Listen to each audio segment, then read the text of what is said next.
जय हिंद दोस्तों। तो आइए आज की इस वीडियो के माध्यम से हमको बताने वाले हैं कि चाइना द्वारा जो पाकिस्तान में सीपीसी शुरू हो गया, चाइना पाकिस्तान इकोनॉमिक कॉरिडोर जो डेवलप किया जा रहा है। भारत के बहुतों भूगोलविदों का ऐसा भी मानना है कि भाई वो भारत को आज चाइना के द्वारा काउंटर करने के लिए किया जा रहा है। भाई बात बिल्कुल सही है। अगर आप ऐसा सोच रहे हैं या ऐसा मानना है भूगोलविदों का, तो बिल्कुल सही मानना है कि भाई ऐसे तो मतलब आयात निर्यात बड़ व्यापार करके पर प्रॉफिट को वही करेगा जब उतना रुपया लगा रहा था। लेकिन जो वार टाइम में भाई इसको तो भारत को काउंटर करने के लिए यूज में लेगा, तो इसमें कोई शक नहीं है।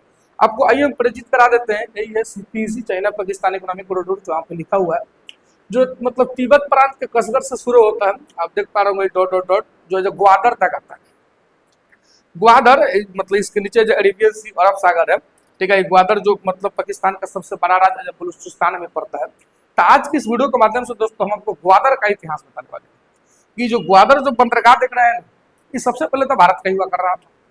आपको पिछली वीडियो में बोले थे कि इस पर वीडियो लाएंगे, इसलिए आप लोग को कहने पर इसके ऊपर मतलब शानदार सा बहुत कम टाइम में आपको हम पूरा का पूरा मतलब जब नहीं बोलते इतिहास खोल के अपने सामने रख देने वाले हैं इससे जुड़े हुए, ठीक है।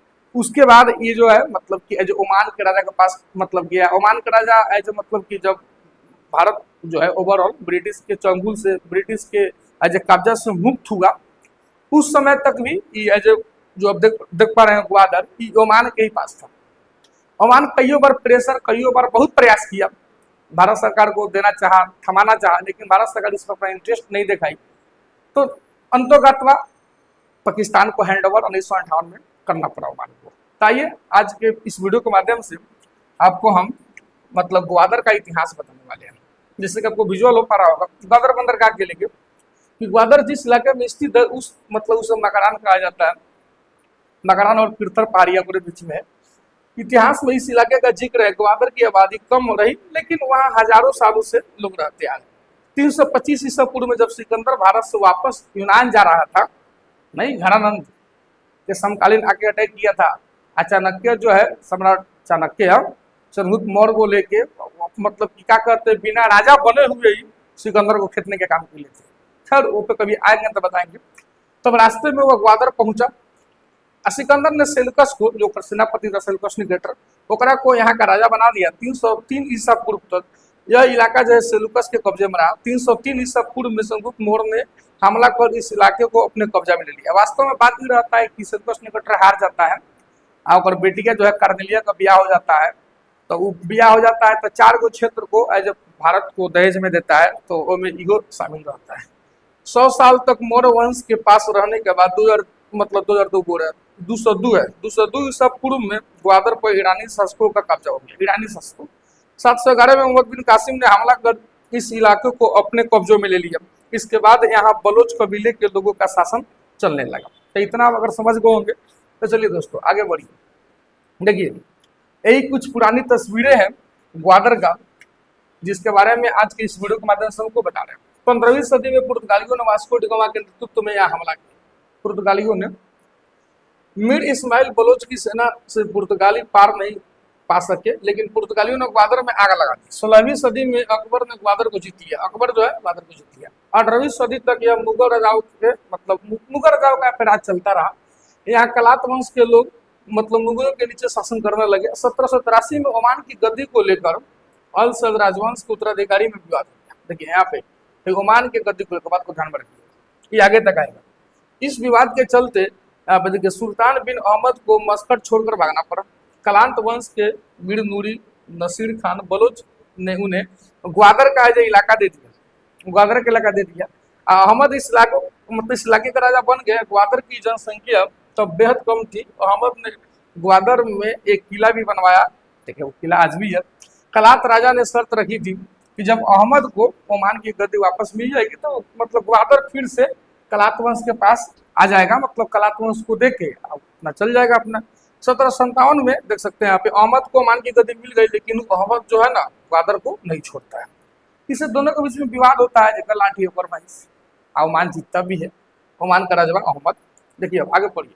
भारत पर ब्रिटेन का कब्जा हो गया। तब तक इस विवाद ने ब्रिटिश औपनिवेशिक उत्तराधिकारियों को हस्तक्षेप करने का मौका दे दिया। उन्होंने ओमान के सुल्तान से इस इलाके का इस्तेमाल करने की इजाजत मांगी, सुल्तान ने दे दिया।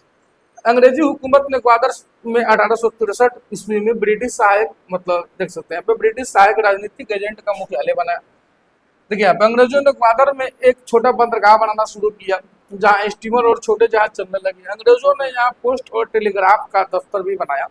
हालांकि ग्वादर का उत्तराधिकार या ग्वादर पर भी अधिकार ओमान के ही पास था।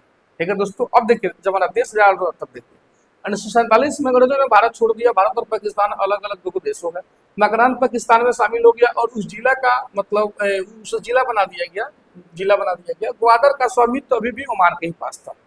पढ़ पा रहे हैं। हालांकि ग्वादर के लोगों ने पाकिस्तान में मिलने के लिए आंदोलन किया। 1954 में पाकिस्तान ने ग्वादर में बंदरगाह बनाने के लिए अमेरिका के साथ बात शुरू कर दिया।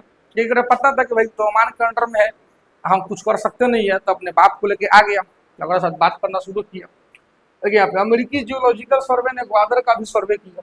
इस सर्वे से पता चला कि ग्वादर को डीप सी पोर्ट यानी कि पानी के बड़े जहाजों के अनुकूल बंदरगाह बनाने के लायक अगर देखा जाए तो सही प्रस्तुति है। ये अमेरिका मतलब अमेरिकन की ओर से जो सर्वे करने आल था ओकरा सर्वे से पता चला। देखिए भारत और ओमान के संबंध अच्छे थे, इसलिए पाकिस्तान को लगता था कि ओमान जो है ना कि ग्वादर को भारत को सौंप सकता है। इसलिए पाकिस्तान के प्रधानमंत्री उस समय फिरोज शाह नून ओमान के दौरे पर गए और ओमान के सुल्तान के साथ करीब $3 मिलियन पढ़ सकते हैं दोस्तों। यहाँ पे कितना लिखा हुआ $3 मिलियन, मतलब हमने के भाषा में अब 3 मिलियन मतलब होता है 30 लाख और $30 लाख। अभी को डॉलर मतलब 87 रुपये, अभी के टाइम में 86 रुपये। देख लीजिए कितना रकम निकल के आ रहा है। मैं ग्वादर को खरीद लिया, ग्वादर का सौदा। 8 दिसंबर 1958 को ग्वादर पाकिस्तान का हिस्सा बन गया।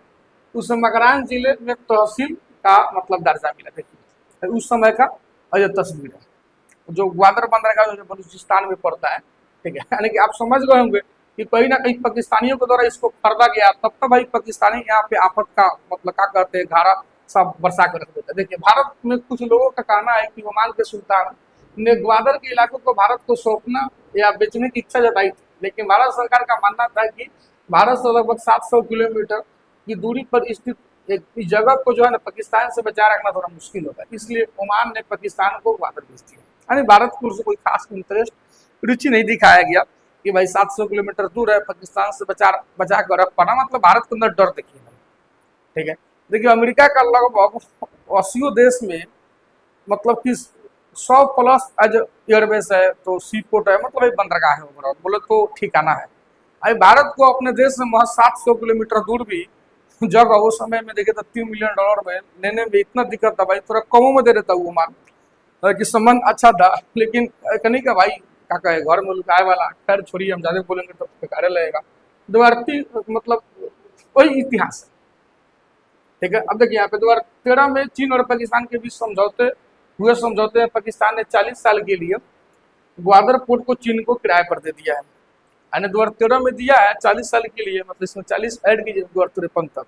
और वही चाइना जो है वहाँ पे क्या बना रहा है, चाइना वहाँ पे बना रहा है आपका CPEC, मतलब चाइना पाकिस्तान इकोनॉमिक कॉरिडोर। ठीक है, कहा जा रहा है कि भारत को काउंटर करने के लिए बनाया जा रहा है, तो ये अगर कहा जा रहा है तो बिल्कुल सही है। ठीक है, सही बताइए उस समय 700 किलोमीटर दूर भारत सरकार लेना प्रेफर नहीं समझो। मतलब नहीं अब पछता होता जब चिड़िया चुग गई खेत। थोड़ा चले भाई मानते हैं थोड़ा देर से पहुंचा घर, लेकिन सुबह का बुला अगर शाम के घर पहुंचे उसको बुला नहीं कहते हैं। लेकिन आज बताइए तो करोड़ों रुपया अरबों रुपया खर्चा करना पड़ रहा है चाहे बाहर के लेके, अक्का दासा को रह गया भाई।